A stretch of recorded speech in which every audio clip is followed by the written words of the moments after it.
Morning guys, magang pagluluto naman tayo. Ang oras ko dito is 6:45 pero maliwanag na ang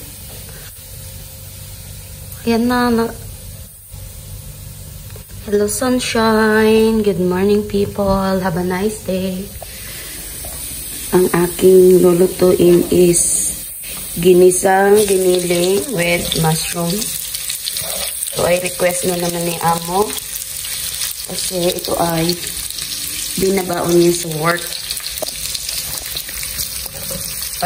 Pagdating sa bahay, kahapon is nag-usapan na namin ito.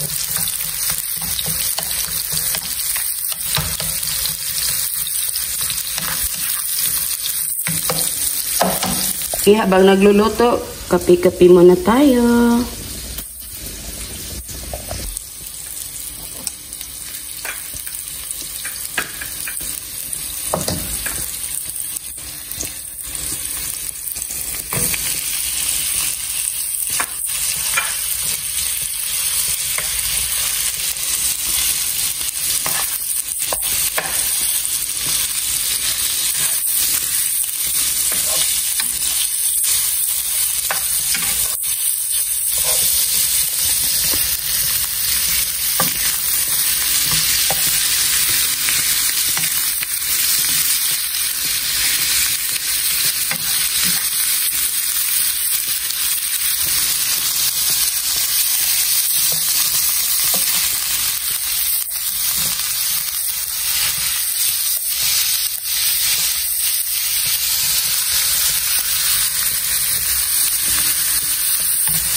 Paminta,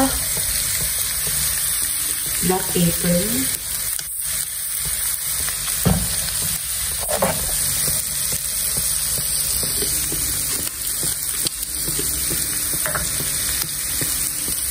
paprika,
last.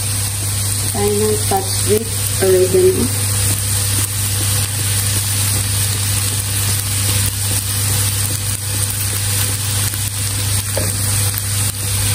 Na tayo magluto. Ito na siya.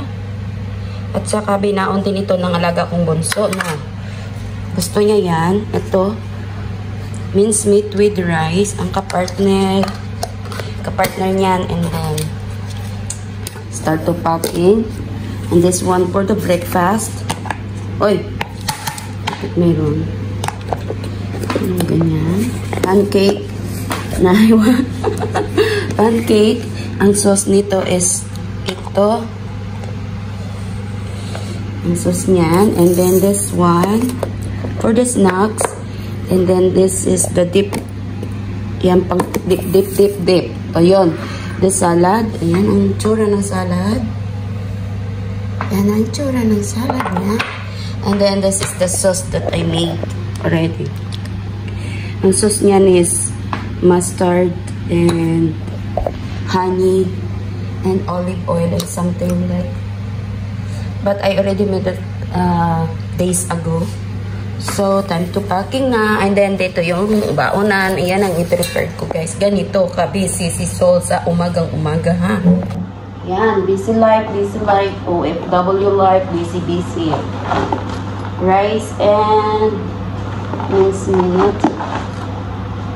Then, the snacks. Oh, no. Salad because this is crystal. And then on top is the snacks. And then this is the breakfast. Okay. Niloto ko yan lahat, ha? This one for the dip. And this one is the sauce. I need to salt properly kasi baka magkalat sa lunchbox. And then this one here and here. And hindi ka siya, kailangan balance. And the two sauce. This is the ano ito, guys, yan, pancake syrup. Ay, maple syrup pala. Oh. Yan, wala akong nakalimutan. Wala yata.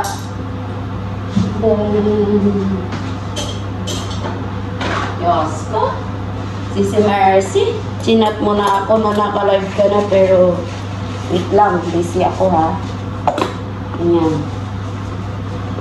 And then,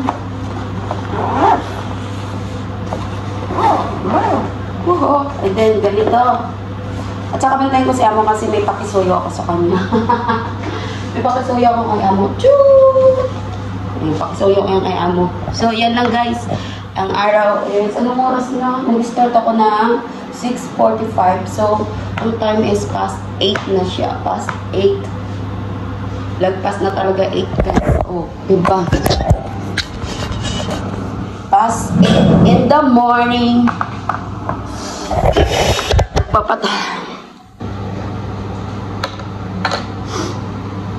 Ipapatawag-tawag ako kay Amo kasi may gagawin ako or pakisuyo sa kanya.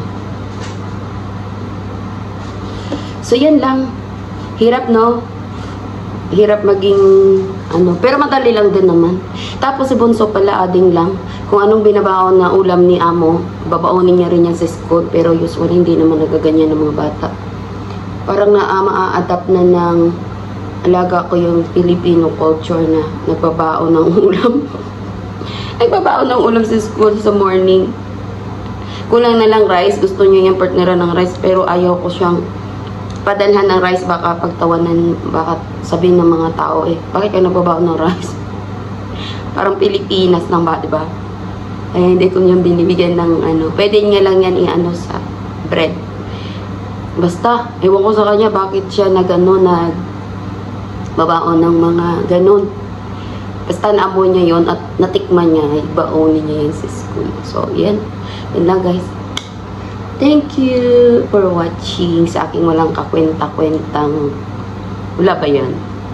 Meron naman kasi di naman pagkatapos nito upo-upo at magbisibisita sa mga naka-live, pero hindi ako makapag-stay ng ano, iniiwan ko lang kasi madami pa akong asikasuhin. Iba. Shout out to all the people na laging nag-help sa akin. Shout out to you. You know that. Kung sino ka. Shout out also shout out to Mr. Ingwang. Shout out to Uni Amisi. Shout out to Sir Luxor. Shout out to Ma'am Simakan. And shout out also to my friends. Special friends. Mga special friends ko dyan. Shout out to you. Yun lang. Tita Shali. Basta sa lahat, shout out. Happy Wednesday, everyone. Mamaya ma-upload ko to pag ako'y sinipag. Tingnan nyo lang. Bye-bye.